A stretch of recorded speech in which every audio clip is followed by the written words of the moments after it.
Chers internautes, mesdames et messieurs, chers frères et sœurs, c'est toujours avec le même enthousiasme qui me caractérise que nous sommes avec vous sur le réseau pour continuer nos séries sur l'histoire de l'Église de A à Z. Que Dieu vous bénisse. Et d'ores et déjà, bienvenue et bonne écoute et aussi bonne provision. Faites de bonnes provisions de l'émission de la série numéro 9 sur l'histoire de l'Église. Et aujourd'hui, nous allons vous parler du premier concile de Nicée. C'est le terme que nous allons développer avec vous aujourd'hui, le premier concile de Nicée. Et ce concile a été tenu en l'an 325 après Christ par l'empereur Constantin. Dans la série numéro 8, nous avons expliqué la raison d'être d'un concile. Ou encore pourquoi peut-on convoquer ou pourquoi convoque-t-on un concile?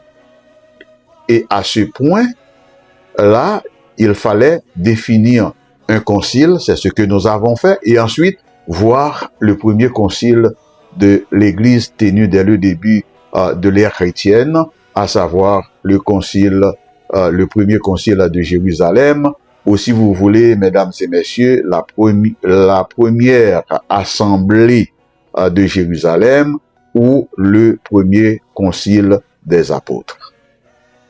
Le gros du problème a été la circoncision que les judéo-chrétiens héritaient du judaïsme ou la religion abrahamique. Ils voulaient forcer les Grecs et les païens convertis au christianisme à pratiquer et obéir aux lois mosaïques, particulièrement la Torah. La Torah, c'est quoi? C'est le Pentateuque. La Torah, c'est le Pentateuque, c'est-à-dire les 5 premiers livres de Moïse que nous trouvons dans la Bible.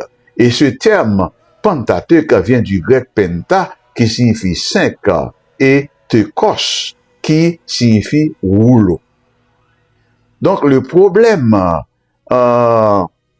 qu'on a présenté, ou encore plusieurs problèmes présentés au concile de Jérusalem, ont été résolus.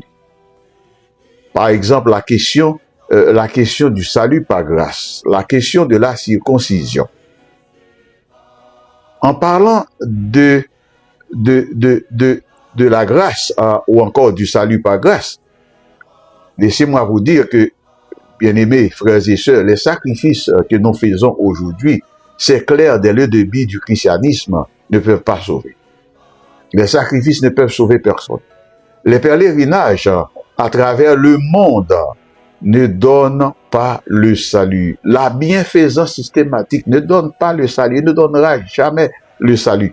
L'amour du prochain ne donne pas le salut. L'observation de la loi ne donne pas le salut. Bien que la loi nous protège contre le péché, tout ce que je viens de citer est important. Mais seul le sang de Christ, bien-aimé, est capable de nettoyer l'âme humaine des souillures du péché.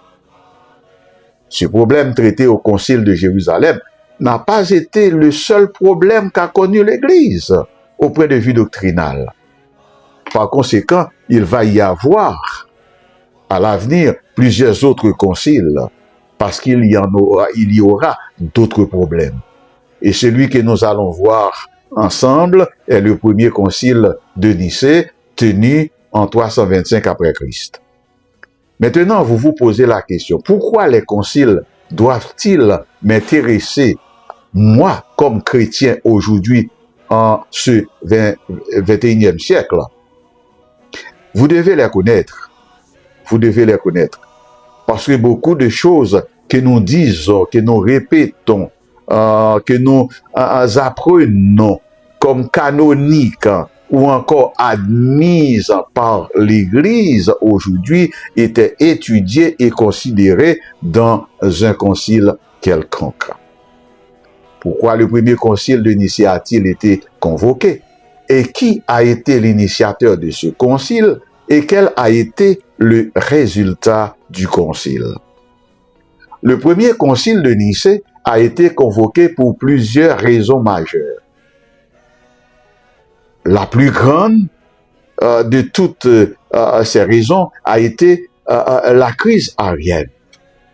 Après, il y a la date de la Pâque, le schisme méritien, la discipline ecclésiastique. Le premier concile de Nicée est une assemblée d'évêques chrétiens convoqués par l'empereur Constantin, réunis en Bithynie, aujourd'hui appelée Iznik, en Turquie, avec la participation de 250 à 300 évêques. Constantin voulait stabiliser son empire. Il y avait des guerres civiles. Et après les guerres civiles, voilà les conflits, voilà des conflits qui divisent les communautés chrétiennes. Mesdames et messieurs, l'Église fait toujours face à travers l'histoire aux dissidences, quelle que soit l'époque, phénomène qui existe encore au sein des dénominations chrétiennes aujourd'hui. La crise arienne. C'est quoi donc la crise arienne? L'arianisme était un courant théologique introduit dans l'Église par l'évêque Arius. Arius s'est levé un beau jour et il est venu avec une nouvelle doctrine. Et il a glissé, il a introduit cette doctrine à travers le christianisme. Et il a eu des sympathisants.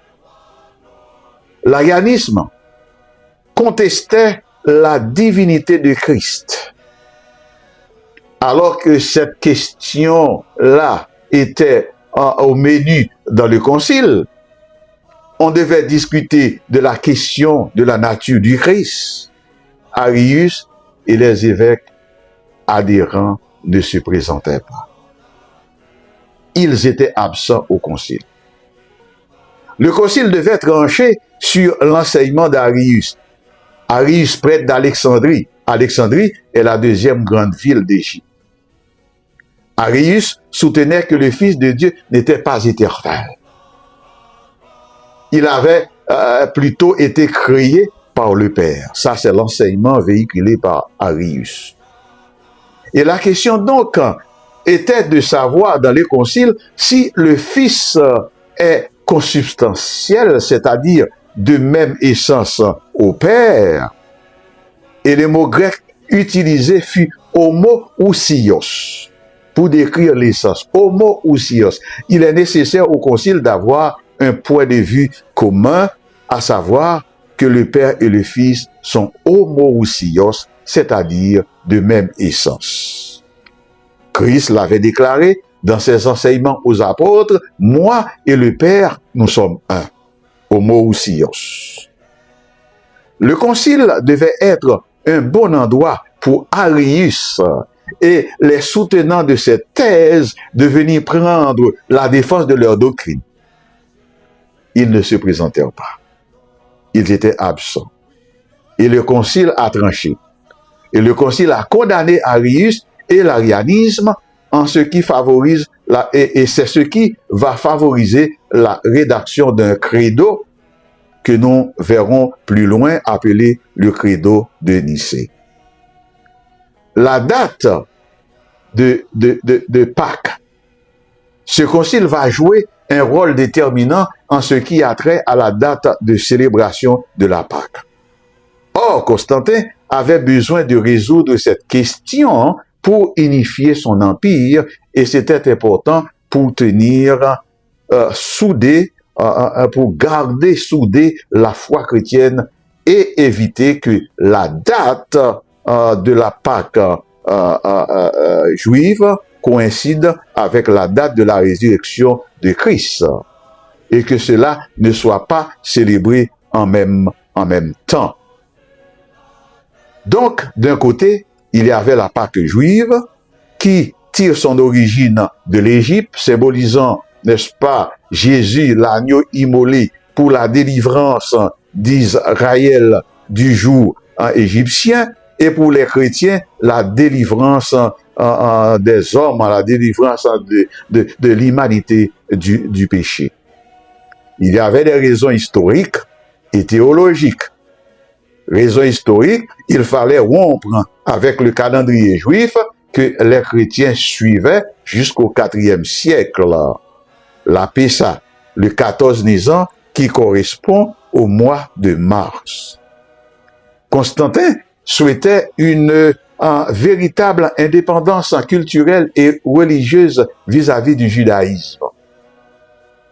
Pour Constantin, il fallait se démarquer complètement du judaïsme.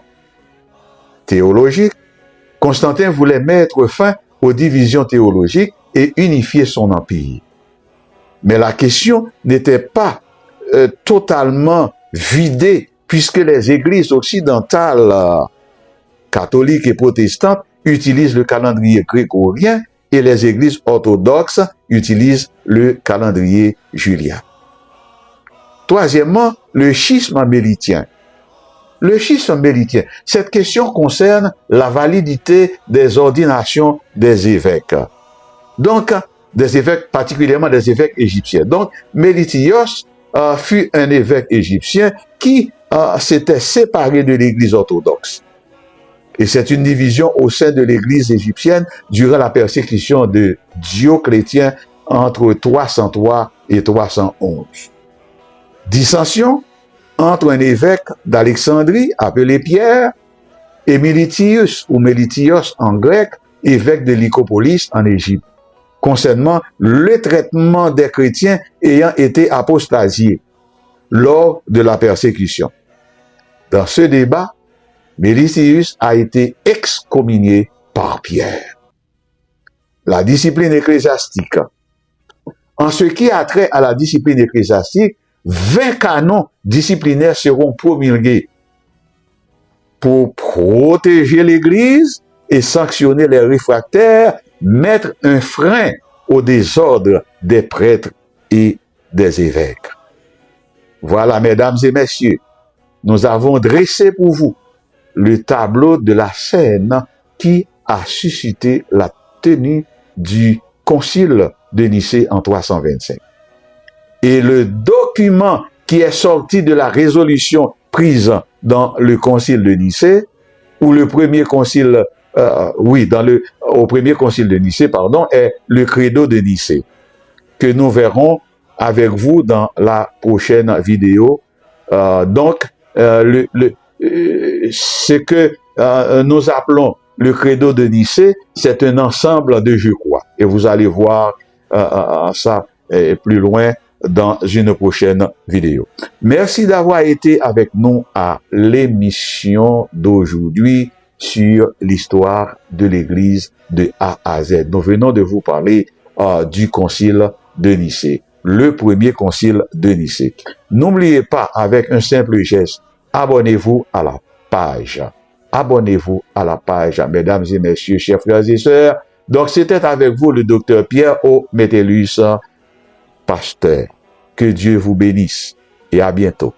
Au revoir.